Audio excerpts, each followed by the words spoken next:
मुझे सीधा होने को कहा। मैंने कहा नहीं, आगे का नहीं दिखा सकती। वो बोला शर्माओ नहीं। फिर कुछ रुककर मैं सीधी हो गई।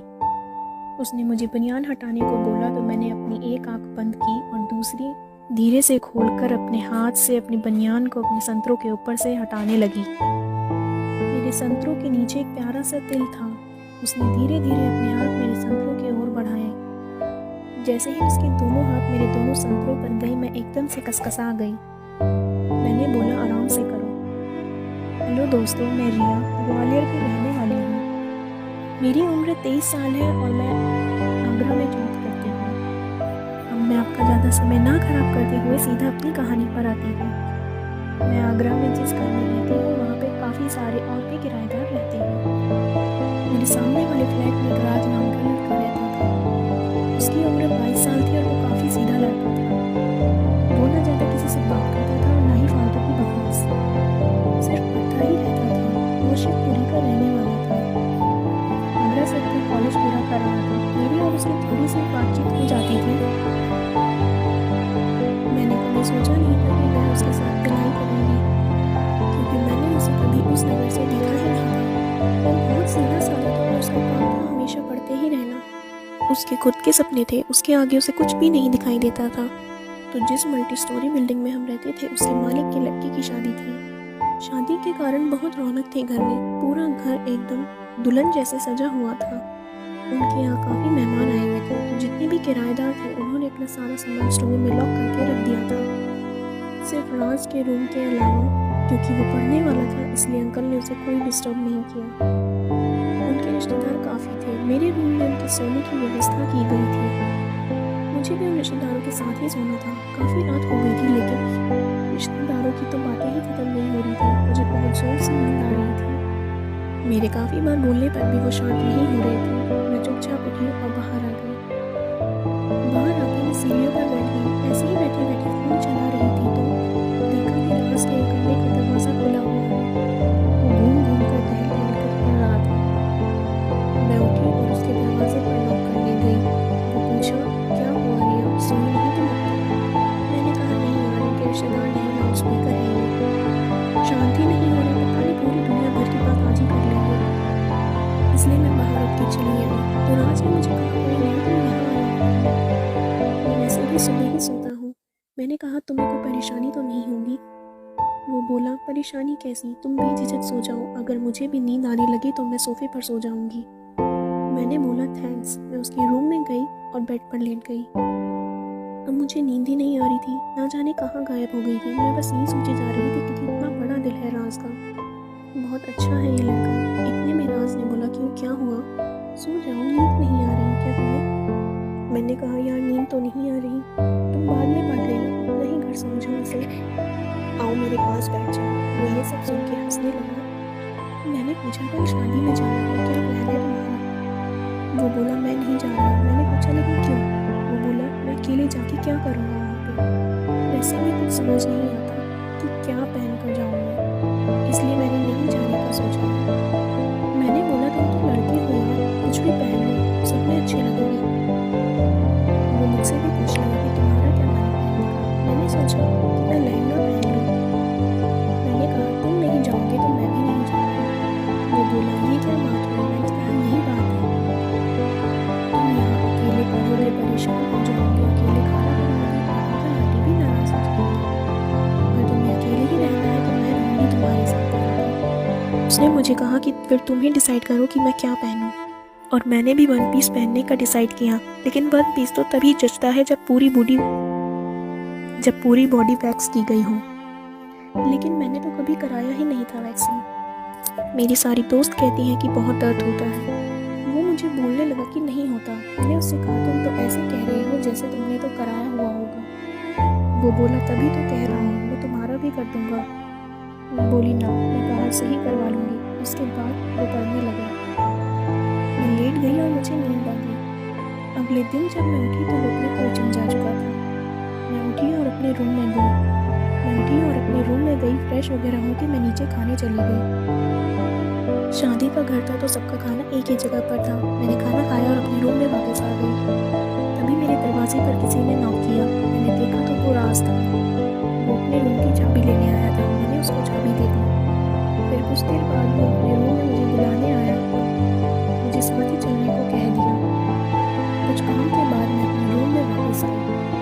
देर में मैं पार्लर गई और अपना फुल बॉडी वैक्स करा के आ गई।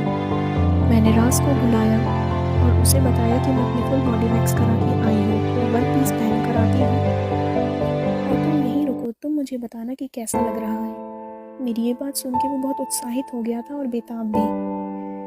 मैं थोड़ी देर में ड्रेस पहन के आई और उससे पूछने लगी कि देखो कैसा लग रहा है। मुझे देखकर तो उसकी आंखें जैसे फटी गई हों। मेरे लाल रंग का वन पीस बहुत ही प्यारा लग रहा था। मेरी टांगें बिल्कुल चिकनी दिख रही थी और मेरे संतरों का क्लीवेज भी दिख रहा था। मेरी गर्दन की बाईं तरफ एक तिल भी था। मैं बहुत ही मस्त लग रही थी। वो तो जैसे कुछ बोल ही नहीं रहा था। मैंने कहा इतनी चुप क्यों हो, मैं इतनी भी बेकार तो नहीं लग रही हूँ। वो बोला बेकार नहीं, कहर ढा रही हूँ। वो बोला अगर बॉडी पे ऑयल की मालिश होती तो मज़ा डबल हो जाता।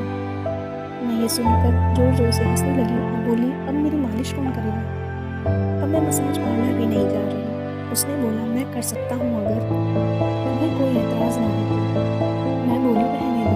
उसने बोला मैं सीरियस हूँ, सच में कर सकता हूँ तुम्हारी मालिश। मैंने बोला चलो ठीक है।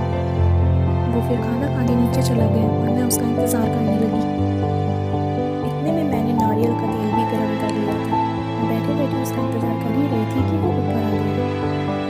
फिर उसने ज़मीन पर चटाई बिछाई। इतने में शॉर्ट्स और टी शर्ट पहन कर आ गई थी।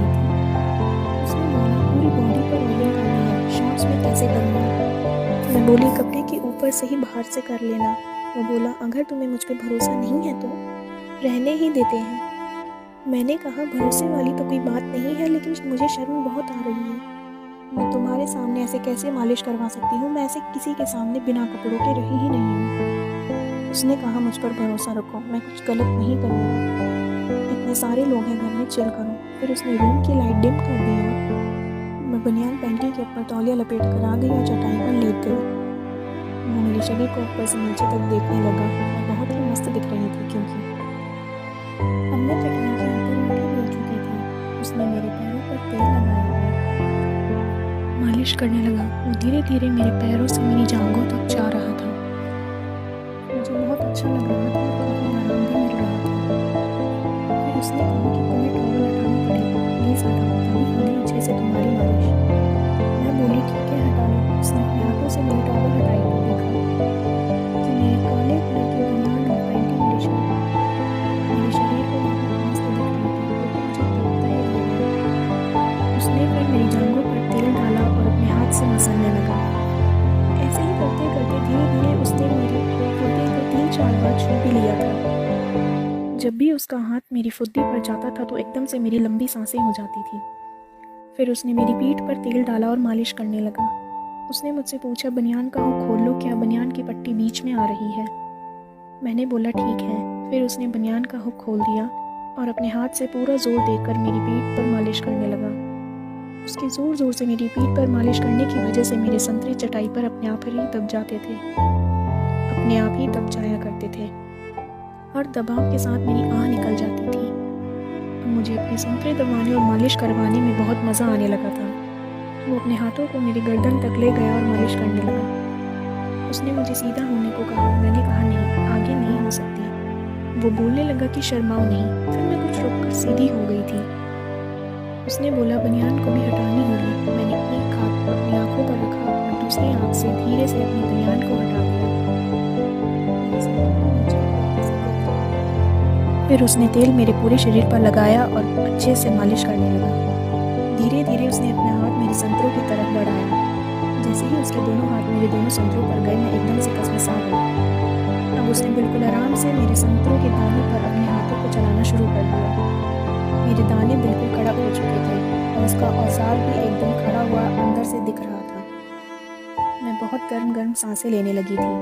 फिर उसने अपनी उंगलियां मेरे कानों पर फहराई तो मैं सिसकारियाँ लेने लगी। फिर वो ऐसे ही करता रहा और मेरी कानों से गर्दन तक आ गया। फिर वो मेरे संतरों पर आया। ऐसे ही करते करते वो मेरी पेट पर, मेरी नाभि पर और फिर मेरे जांघों पर पूरा हाथ फेर रहा था। मेरी नाभि में उसने 2 बूंद तेल डाल दिया। मेरी सांसें और भी भारी हो चली थी। अपनी हाथों की उंगलियों को मैं ज़मीन पर गड़ा रही थी। उसने मुझे अपने हाथों को सीधे करने को कहा तो मैंने ऊपर की तरफ अपने दोनों हाथों को सीधा कर लिया। उसने अपने हाथों में तेल भरा और मेरी आंखों में अपने हाथों से मालिश करने लगा। मैं भी परेशान हो चुकी थी अब और शायद वो भी। मैं एकदम से उठी और उसके होठों पर अपने होठ रख दिए। उसने मेरे होठों को काट लिया, मेरे मुंह से एकदम से आँच निकल गया। मगर मैं तब भी नहीं रुकी और उसके चेहरे को चूमने लगी। वो मेरे ऊपर बैठा हुआ था। जब मैं उसे चूम रही थी तब उसका औजार मेरे पेट को छू रहा था। फिर वो अपने होठों को मेरे कानों पर ले गया और उसे चूमने लगा। फिर वो धीरे धीरे मेरी गर्दन तक आया। उसका एक हाथ मेरी बुद्धि पर था और उसे रगड़े जा रहा था। दूसरी हाथ से वो मेरे पीठ पर फिर रहा था और मुझे अपनी ओर खींचे जा रहा था। मैं लंबी लंबी सांसें ले रही थी और अपने संतरों को उसके छाती पर दबाए जा रही थी। अपने सीधे हाथों से मैं उसका औजार रगड़ रही थी। फिर उसने मुझे लेटने को कहा। मैं लेट गई। वो मेरी संतरी चूमने लगा, कभी दाएं वाला तो कभी बाएं वाला। मैं बोली, प्लीज़ मुझसे अब रुका नहीं जाता। उसने बोला, अब मेरा औजार चूम लो। मैं बोली, नहीं। वो कहने लगा कि फिर मैं तुम्हारी फुद्दी भी नहीं चूमूंगा। फिर मैं मान गई। उसने मेरी पैंटी उतारी और फिर मेरे ऊपर आ गया। उसने अपना औजार मेरे मुंह पर रख दिया और दूसरी ओर वो मेरी फुद्दी को चूमने लगा। मैं उसके औजार को पागलों की तरह चूम रही थी, लेकिन मुझे अपनी फुद्दी चुमवाने में बहुत ही मजा आ रहा था। वो मेरी फुद्दी का दाना तेज तेज रगड़ने लगा तो मैं उसके औजार को काटने लगी। अब हम दोनों ही पागल हो चुके थे। मैं भी पिलाई चाहती थी और वो भी। वो सीधा हुआ और अपना औजार मेरी फुद्दी पर सेट किया। जैसे ही उसने धक्का मारा तो उसका औजार फिसल गया। फिर उसने दोबारा धक्का मारा तो लेकिन फिर से औजार फिसल गया। उसने टॉवल उठाया और टॉवल से अपने औजार को साफ किया।